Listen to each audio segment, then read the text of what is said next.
Você já ouviu falar em pejotização? Esse é um dos temas mais polêmicos no direito do trabalho hoje.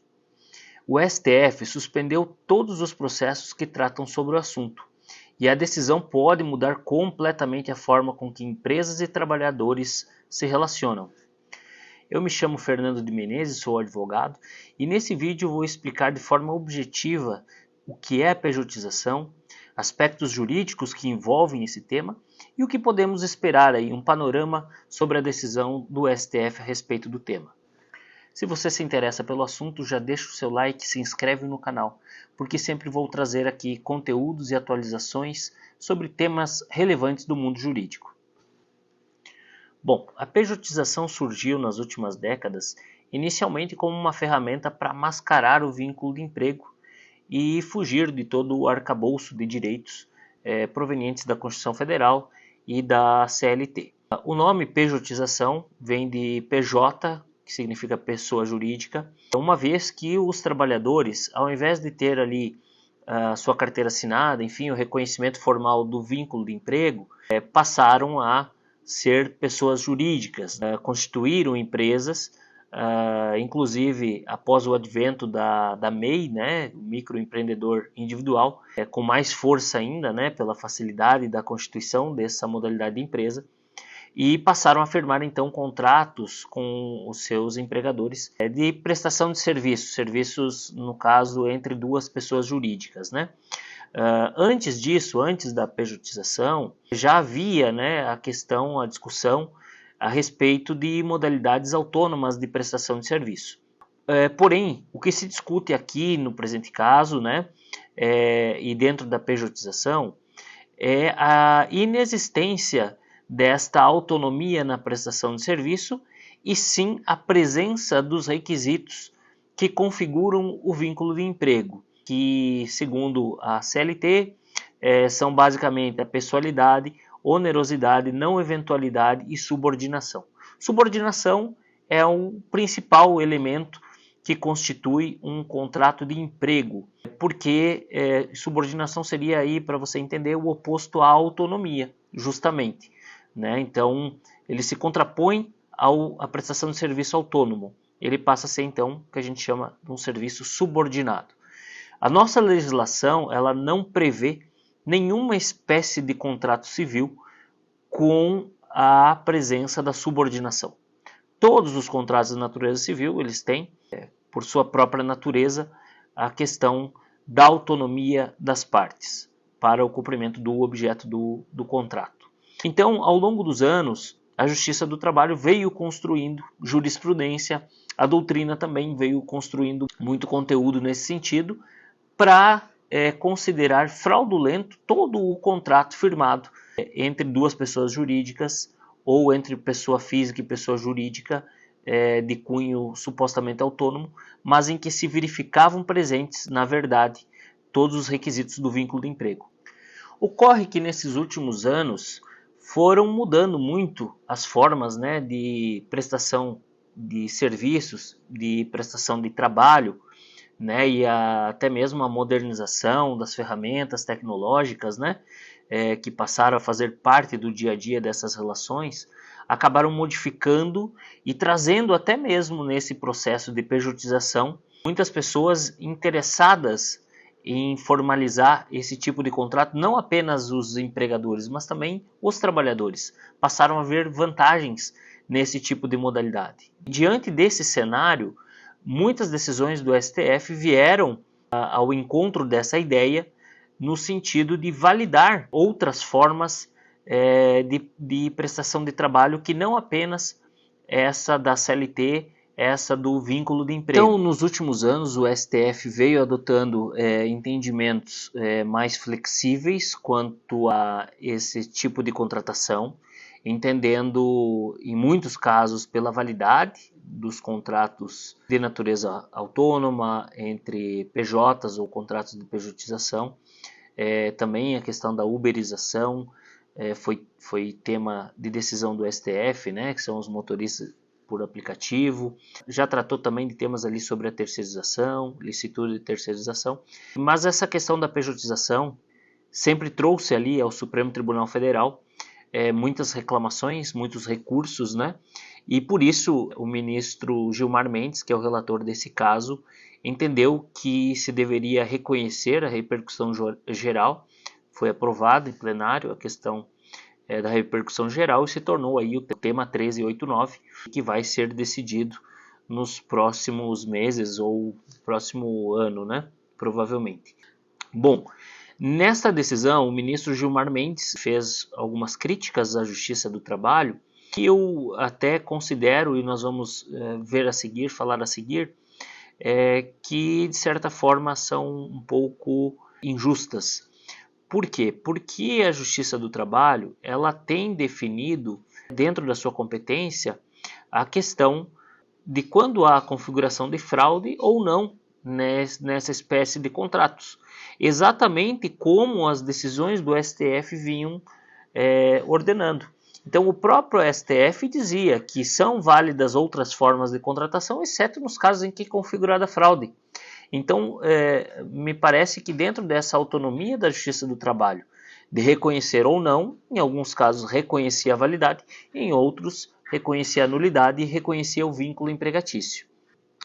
Diante desta decisão, nós conseguimos ter um panorama do que provavelmente o ministro Gilmar Mendes vai sugerir em seu voto, né, para que o Supremo Tribunal Federal aprove ou não, né, por maioria ou por unanimidade, a sua intenção aparente de tentar validar esses contratos de pejotização.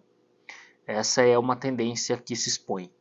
Há uma possibilidade, não tão remota, de que se afaste a competência da Justiça do Trabalho em relação a essa temática.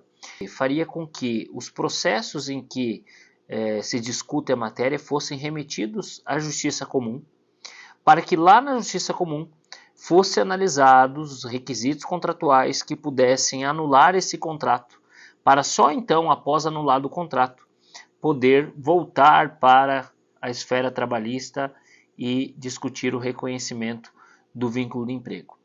Me parece um pouco equivocada essa ideia, porque se no fim das contas o objeto do processo é o reconhecimento do vínculo de emprego, acredito que a Justiça do Trabalho deve sim se manter com a competência de análise deste contrato, né? Até porque é uma justiça especializada em direito do trabalho.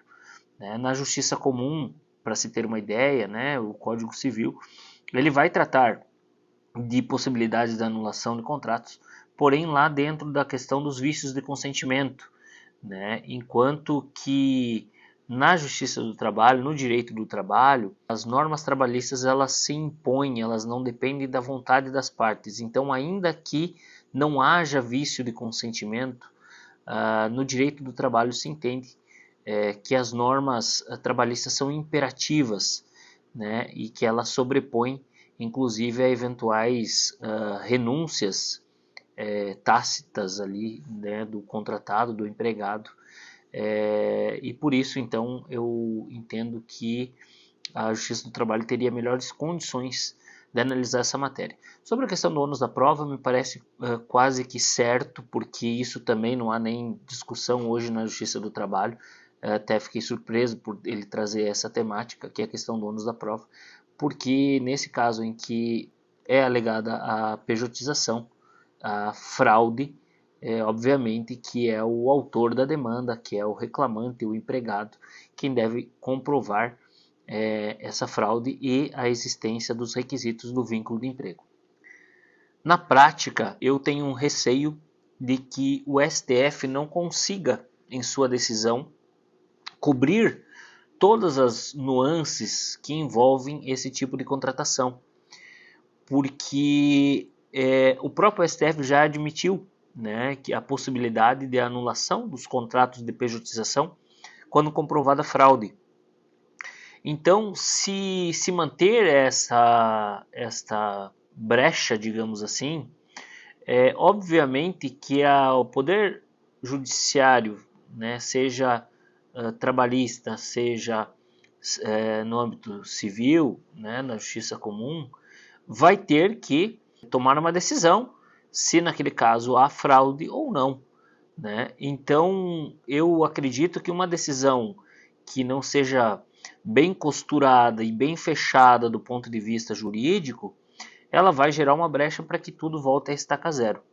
Se, por exemplo, for mantida a Justiça do Trabalho dentro da sua competência e for apenas expressado que são válidas formas flexíveis e diferentes de prestação de trabalho, com exceção quando comprovada fraude, nós voltamos à estaca zero.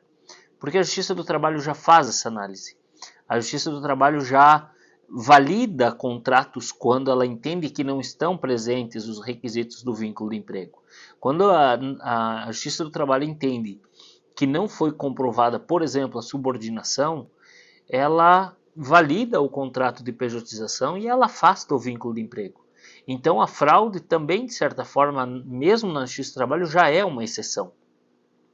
Então eu vejo que nós teríamos hoje uma necessidade de mudança da legislação, se for para validar outras formas, né, ou essas formas de prestação de serviço, como a pejotização, teríamos que ter uma mudança na legislação. Por quê? Porque a prestação de serviço prevista no Código Civil, ela é, como eu já disse, a prestação de serviço autônoma.